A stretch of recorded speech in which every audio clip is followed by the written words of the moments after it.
So, your motherfucking MVP just got bounced out the NBA playoffs.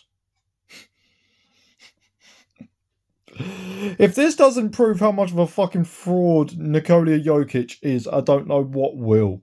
Because I'm sorry, but the only people that have, to my extensive knowledge, that have been bounced out the playoffs immediately after winning the MVP literally is Embiid. You know what I mean? Embiid, possibly Giannis. I can't recall, but yeah, I know there was a massive argument over Embiid winning MVP over Jokic, but that was mainly because Embiid wasn't really playoff ready, and what I mean by that is his injuries were constantly reoccurring and whatnot, and then they got bounced out the fucking playoffs, if I remember correctly. So then everyone was like, you're a fucking fraud. And it's like, I'm not seeing that with Nikola Jokic.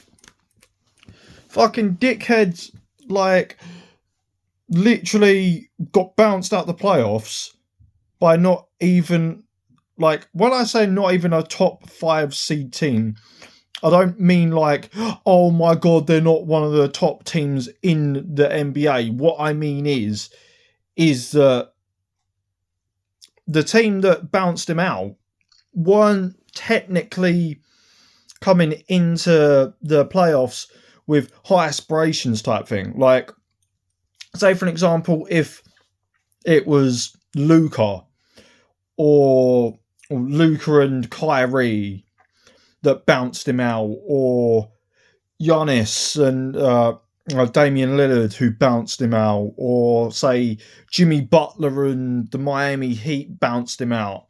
Like, it would be understandable type thing. You know what I mean? Because they're low key like super teams.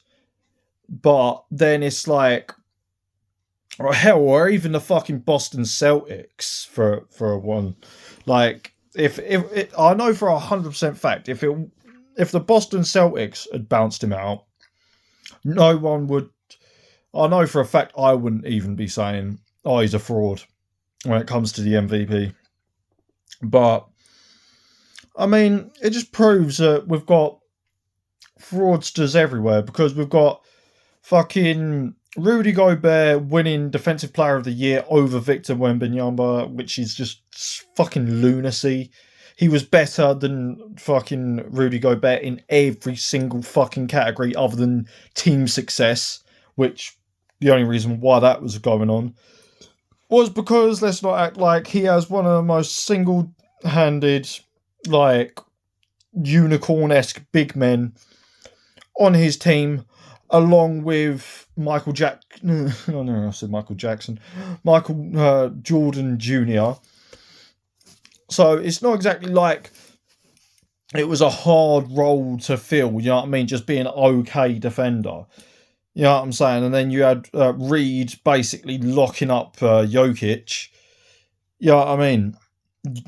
The way Reed had literally defended Jokic, you would have thought he was the defensive player of the year, not fucking Rudy Gobert. Like, but that's the thing. That's the problem. Is that Rudy Gobert got defensive player of the year, even though Victor was better than him in every single category, other than team success, like winning wise. But if you looked at how good his team is with him on the court opposed to off the court, then you see how big of a margin of a difference that it actually was. It weren't no, oh, Rudy Gobert comes on to the court for the Wolves and it's just boom. Like, they're just astronomically better. They're basically the same with him on the court opposed to off the court. The Spurs, on the other hand, holy shit. I think when they allow, I think it's like 120 points or so. I can't fucking remember, but it was in the ballpark of, it sounded like they were saying 120 is the amount of points that's usually generated when he's out the game. But when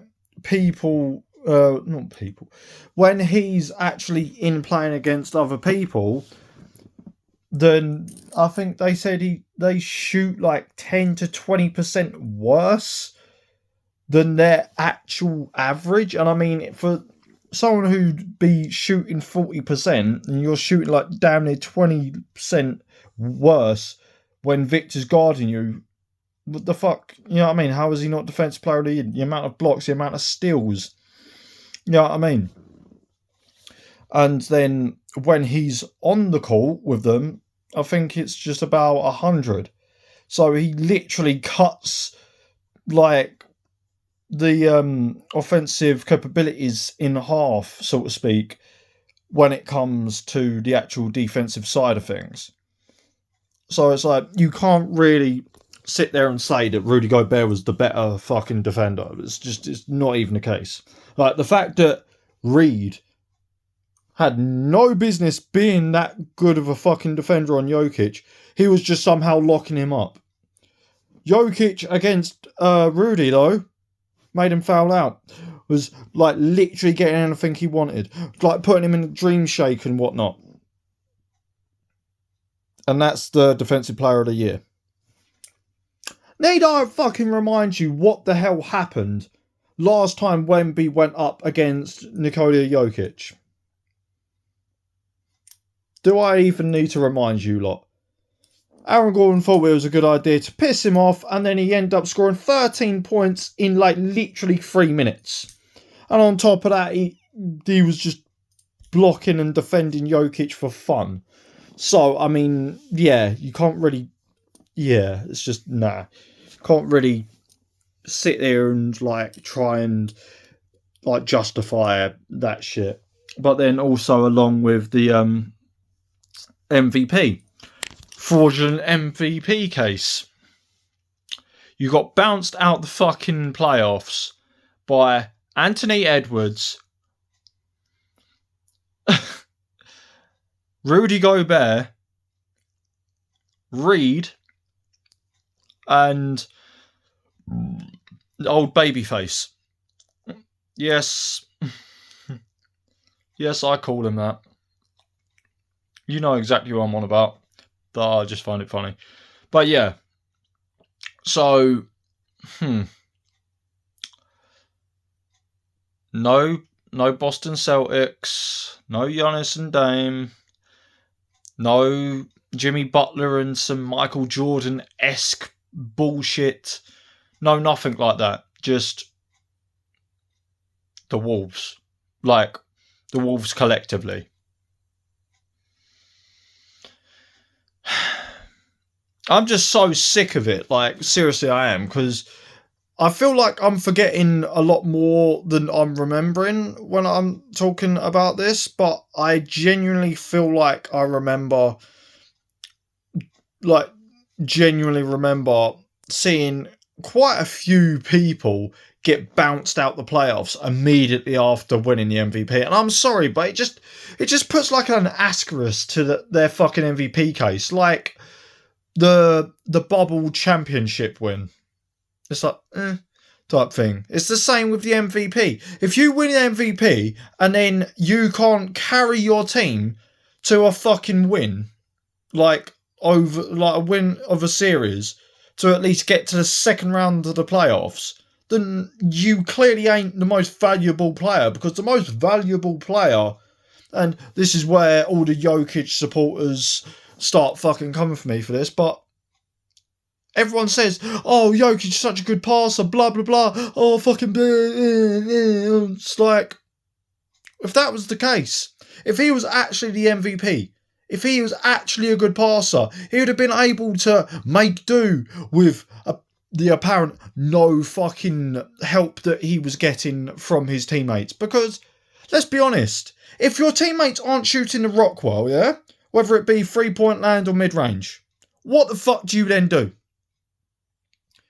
You literally fucking spoon feed them the ball inside the paint so they can get easy lays. And I'm sorry, but there's no fucking physical way that me, just a normal ass fucking man who plays basketball, can sit here and tell you what you need to do if you're fucking MVP, Magic Johnson levels of passing, if your teammates aren't shooting that well. It is clear cut and quite fucking simple. Run plays to get them open, cutting back door, and that's really it. Don't try taking 3-pointers because that's just a waste of a possession if everyone's shooting like shit. Just get them the ball directly underneath the basket. As I said, like, just fucking spoon feed them. Spoon feed them the ball so that if there's defense there, it's going to be so fucking close to the basket, but there's just no physical way that they're going to fuck it up. You know what I mean? Draw up like fucking screenplays. Just look to the coach for guidance. Like, if you don't have the fucking mental capabilities to understand basketball well enough, or have a decent basketball IQ to just understand what you'd need to do for that said situation, like, just turn to your fucking coach. Pretty sure your coach, your NBA coach, is going to have a few ideas on how to get the guys in rhythm if they're shooting like absolute shit.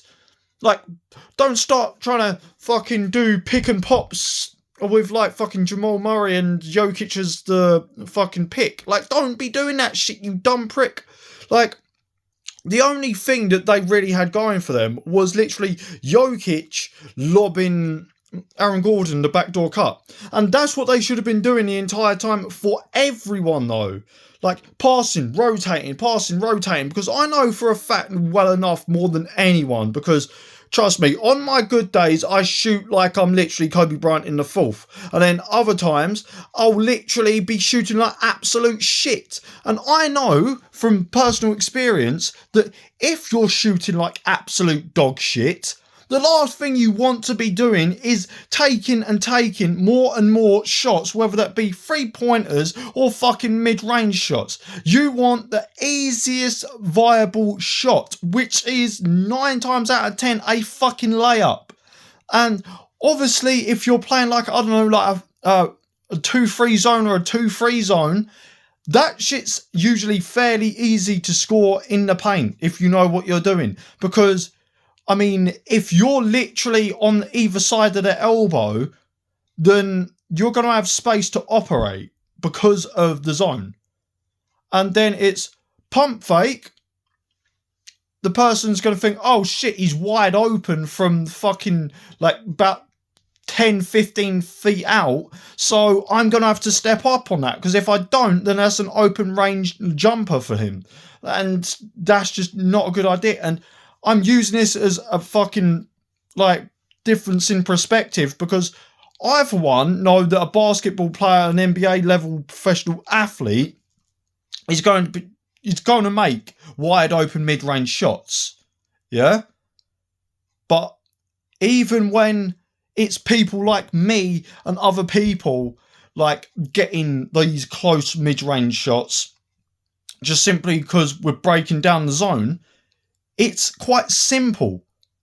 Like, they have to respect it, regardless of whether you're a good shooter or not, because everyone knows that if you get to the paint, then it's the easiest shot. And I'm not going to lie, if you're fucking 6 to 7 foot, it's going to be a fuck ton easier than what it would be for me. And you'd be able to shoot a lot better than me. Because you're an NBA player, you'd be more athletic than me, so you motherfuckers don't have no excuses for that shit. But then again, that's what a MVP level player would do. They'd spoon feed their fucking teammates to score, while simultaneously scoring themselves. So you'd have to play the guessing game. And if your coach isn't fucking telling you to do that, then you as the MVP would take it upon yourself to fucking will your team back into it by simply going the GM on them and doing plays that you're suggesting, and the coach actually listening, and your teammates actually listening to you because they know that you're the best player on the team. They know that you're the best passer on the team. They know that you've got one of the highest basketball IQs on the team. But that's if that shit was true. Because the fact that they got bounced out, and I've just broken that shit down for you, I think that says all there is needed to say. Clearly ain't the MVP if you get bounced out like that and have some 25-year-old dude from the UK give you a literal lecture on about how you would have been able to win said games if you was actually the MVP. All I'm going to say is should have been Luka.